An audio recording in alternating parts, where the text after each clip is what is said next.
Well, hello, and welcome back to Testimony Tuesday here on the Taking Land podcast. This is Pastor Adam, and I wanted to give you a quick intro to this reposted episode of a interview that we did with Pastor David Abrahams from Rotorua, New Zealand. This is a fantastic testimony, and we are reposting it for all of our new listeners who have not heard it. This was first posted in the year 2021, and so here we are 4 years down the road.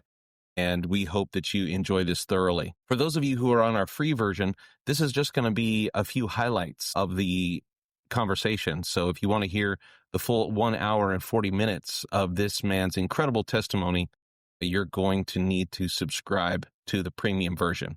Thanks a lot for listening. As I was talking to God, I told him that I didn't believe in him, which is kind of, that was how it was in my 5-year-old mind. And so from that point on, I was extremely cynical about everything to do with God, and particularly anything to do with Jesus. It is time for another Testimony Tuesday, and this is Pastor Adam with you again, and I am very blessed and privileged to be welcomed by Pastor David Abrahams all the way on the other side of the planet in New Zealand. Welcome to this episode, Pastor Abrahams.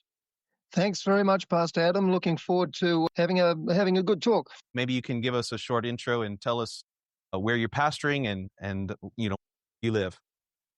Okay, fine. I was actually sent out of the Perth church, the Beachborough church, which Pastor Tom Payne was recently pastoring in.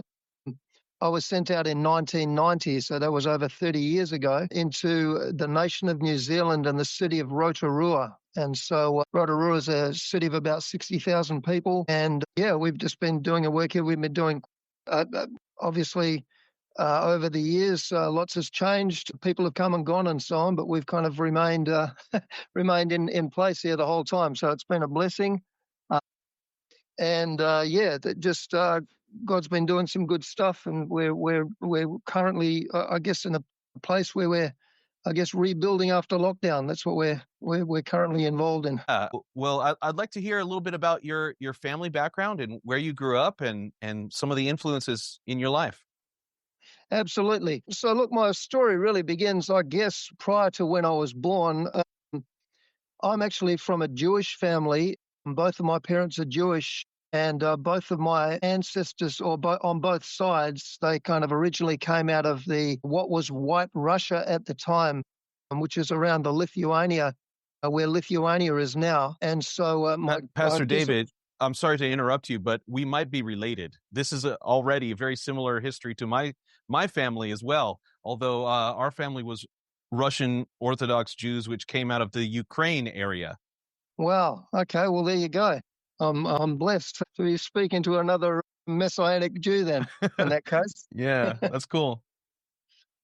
So, Lithuania is a little bit further north, but basically the story is that in 1905, there were many pogroms happening at the time. The Russian Cossacks were, persecuting the Jews in their little shtetls or the villages around there.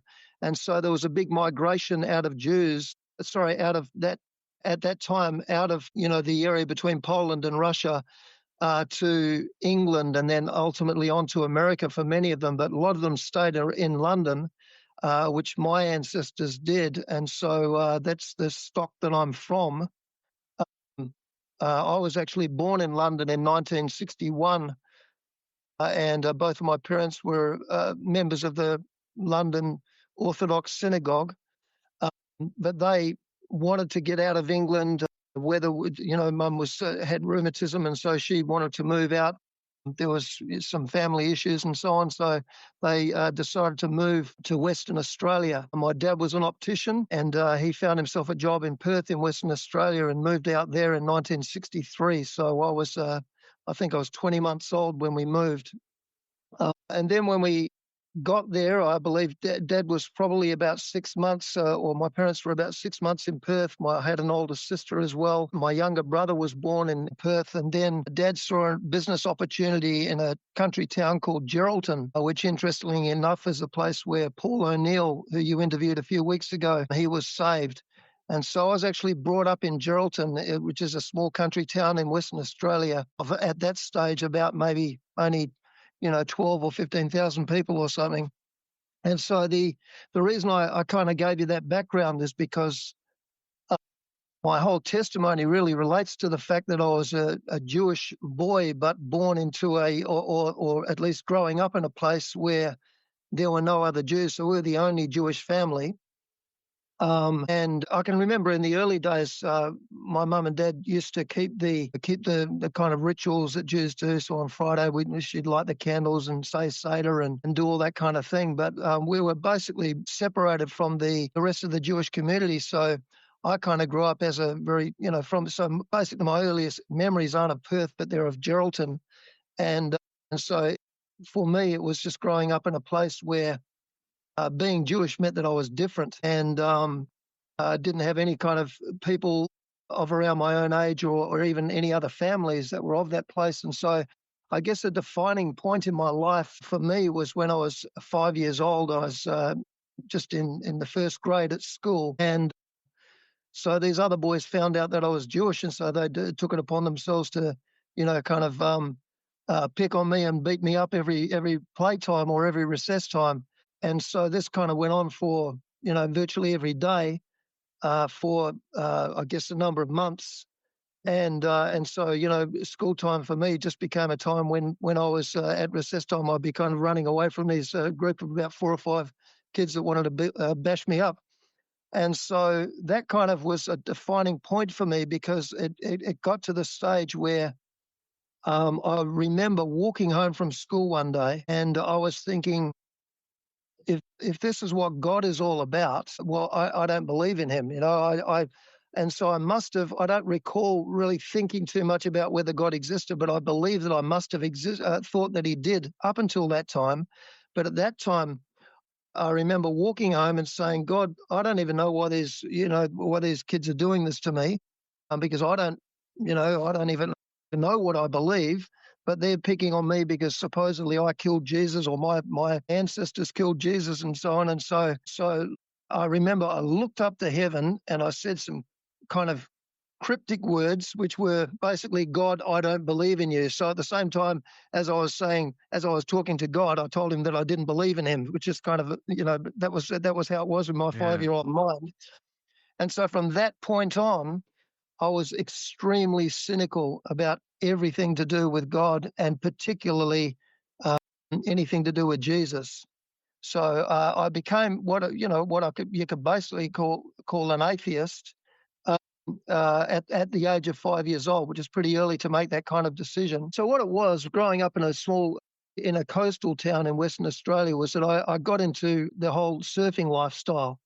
And so I was avid surfer for years and years and years, and kind of that basically became, my life, revolved around going to school. And then as soon as school would be finished, I'd be down the beach and going surfing all the time, which kind of, surfing and drugs go together. And so when I was about 16 or 15 or 16, I think it was when I first, was introduced to marijuana and so on. So I got into that in a small way, just as a young person. But then what happened was when I left school, I went to university in Perth.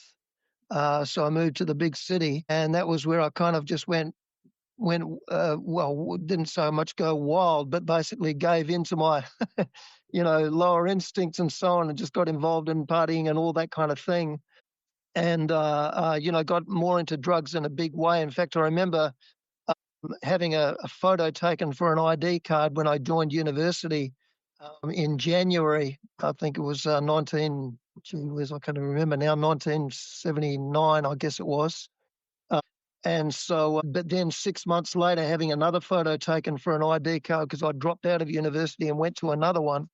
The difference between the two photos was really noticeable, because I'd just come from, living on the beach and being brown and surfing all the time. And then 6 months later, I had another photo when I was kind of pasty and drug-addled and looking tired and so on, because that's all I did at university. I certainly wasn't there to study. I was there to have a good time, or what I thought was a good time. So really, I just kind of became involved in just partying and drugs and so on, and just felt kind of really empty. I remember one time, because my dad would send me money, in order to support myself while I was at university. And I would wait for that money to come into the bank account. And I remember, for some reason, it used to come in every Tuesday. And it was only a small amount of money. It was pocket money because I'd already paid for my accommodation and everything. So they were kind of looking after me, but I wasn't appreciative in the slightest.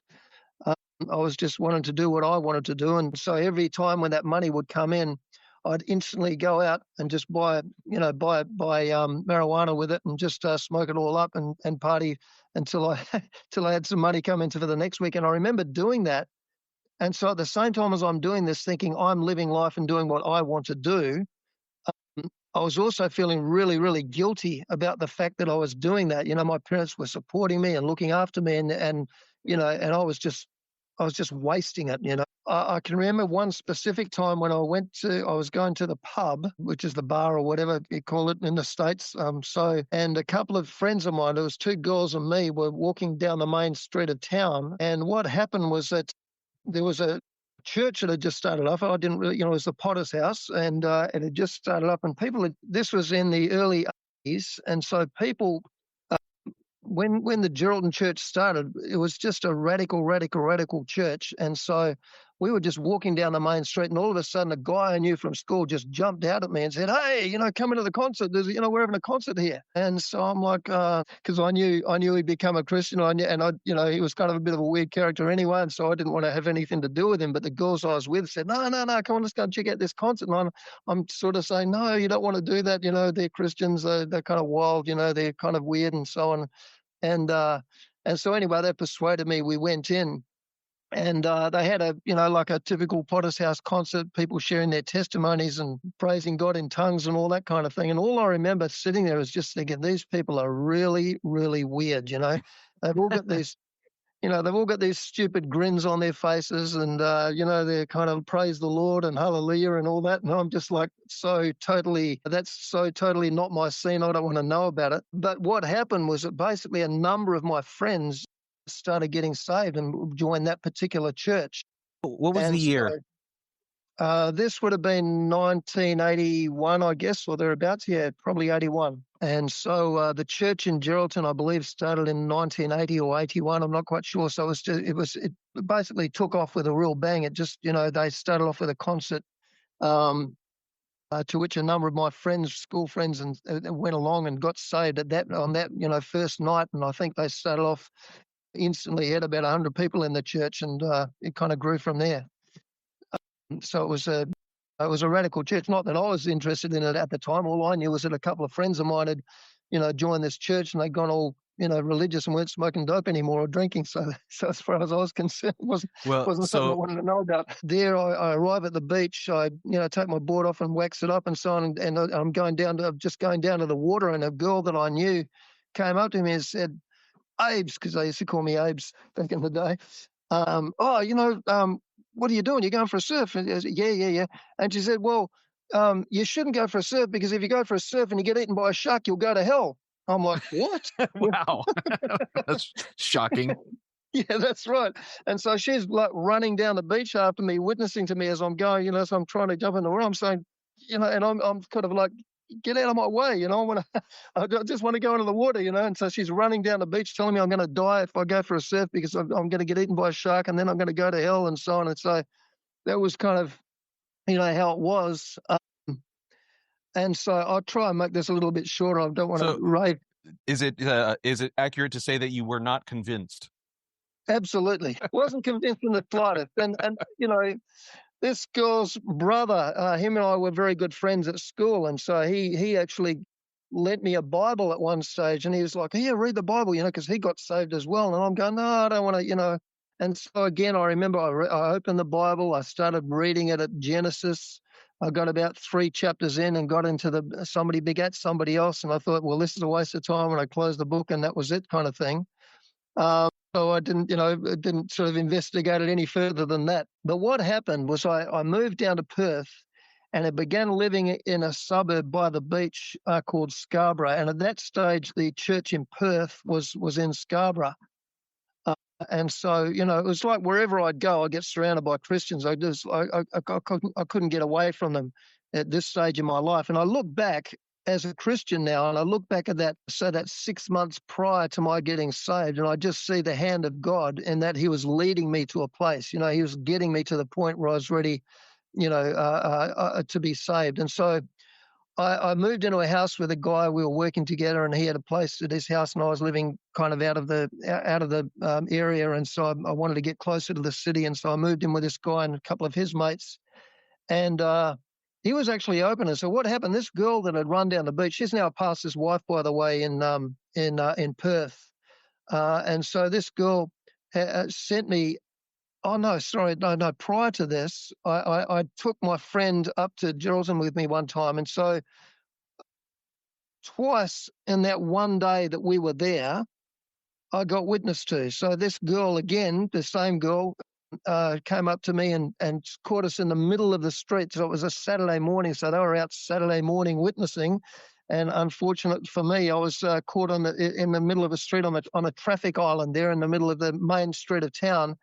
And she starts talking to us, and I'm going, yeah, Sandra, yeah, good on you. See, I just wanted to get out of there, but my mate was intrigued. He was like, no, hang on, I want to listen, and he's really listening to her, And so I was kind of just standing there, embarrassed in the middle of the street, watching, cars go by. I'm hoping that people in the cars weren't looking at me, thinking, oh, he's got collared by the Christians type of thing. So then that afternoon, another guy, and again from the Potter's house, and that I'd known, a friend of mine, a friend of his brother, actually came up, and he poked his head in the car and started talking to me, but in actual fact he was talking to my mate and so on. So what happened was that so I went back to Perth, and what happened? Well, two things happened. One is that I got a letter from this girl, and I didn't realize it was from the same girl because she'd married and she changed her name. And I got this letter from this girl who's from a person I didn't recognize on the back of the envelope there, and I was wondering who it was. And I opened it up, and about 10 chick tracts fell out. So there was all these chick tracts. You know what a chick tract is? Oh, of course, yeah.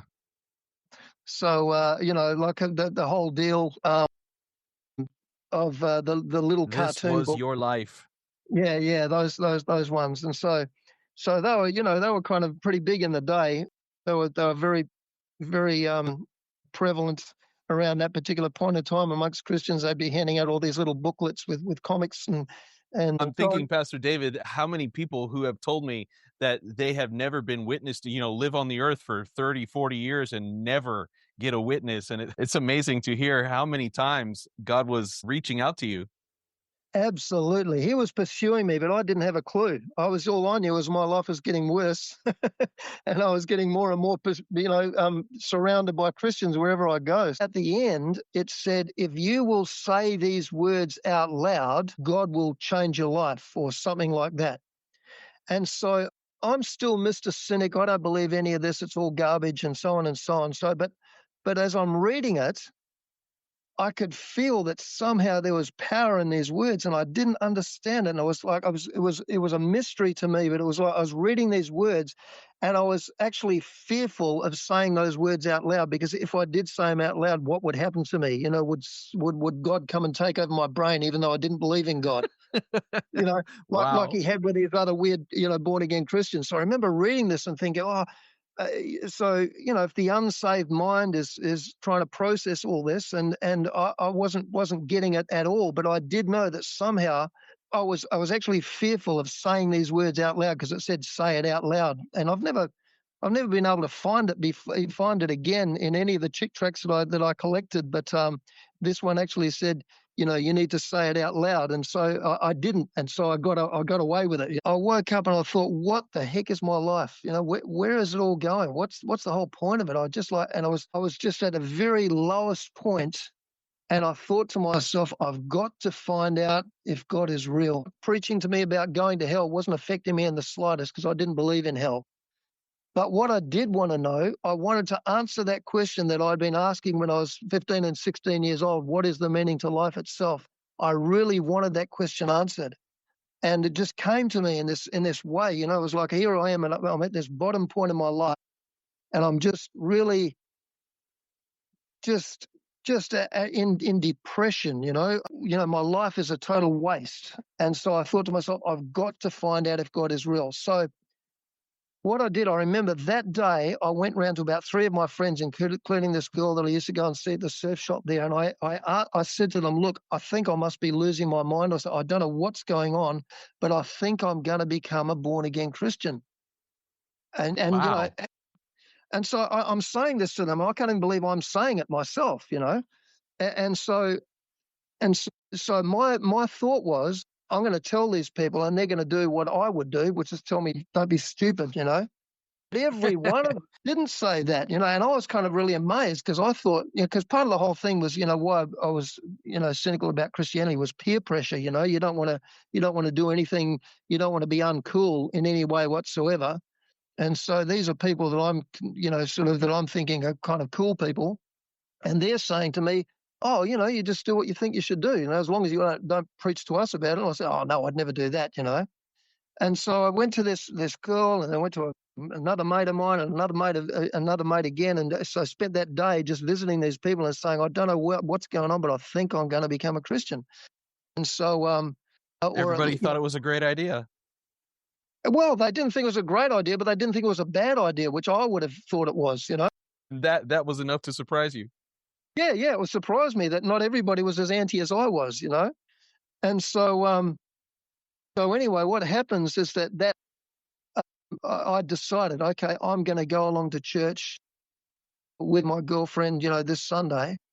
And, you know, I'm going to go. I don't even know when I sort of said those words in my head, but basically I was going with an open mind this time. And so I sat through the service. I don't remember anything the preacher said. I've got no idea what he said. I couldn't tell you one word of his sermon because all I was doing was in my mind, I'm going, God, are you real? If you're real, do something, you know, show me, do, you know, change me, do something. I don't know. And so at the end of the service, they had an altar call. They didn't do it quite like we do it. They basically said, okay, we want everybody to bow their heads and say this prayer. And so the prayer was a sinner's prayer, although I didn't actually mention sin because, like, you know, they just basically said something like, Lord Jesus, you know, I love you and I know you love me, come into my life, or something like that. So it was really kind of wimpy type of prayer. But I said these words, and so people's heads are bowed, and I'm just saying it, you know, to myself. And I didn't want to say Jesus anyway, because I was already, you know, because of my Jewish background, I didn't want to know about Jesus full stop. But I said the words anyway because he said them. And so then what they did was he said, if anybody said that prayer for the first time, I want you to raise your hand. And it was at that point that I felt the incredible conviction of God upon my heart. It was just like my heart was pounding. My mind was saying, there was two things going on. My mind was saying, no, this is stupid. You know, these are straight people. You're not straight. You're a druggo. You know, blah blah. You know, they, you know, they're all weird. They're all different, and it's not real. So this is what my mind was saying, but my heart was saying, this is it. You've been asking me, you know, to prove myself to you. I'm wanting to prove myself to you. You know, you need to do, and so I'm struggling in myself, and the last thing I wanted to do was put up my hand, and yet, you know, without a conscious decision, it's like my head was bowed, and all of a sudden, What happened next would change David's life forever. But that part of the story you'll only hear in the full conversation, available now on the Premium podcast. This is just a few highlights of Pastor David Abraham's amazing story. You want to hear the rest about his salvation, his baptism in the Holy Ghost, 30 years of ministry, follow the links in the show notes below and subscribe to our Premium podcast. Every subscription supports world evangelism. We don't keep a dime. Thank you so much for listening, and we'll see you next time.